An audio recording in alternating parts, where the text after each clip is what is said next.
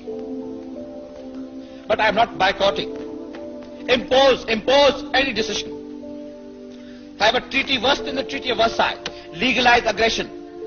Legalize occupation. Legalize everything that has been illegal till 14th or 15th of December 1971. I will not be a party to it. We will fight. We'll go back and fight. My country hearkens for me. Why should I waste my time here in the Security Council? I will not be a party to the ignominious surrender of part of my country. You can take your Security Council. Here you are. I'm going.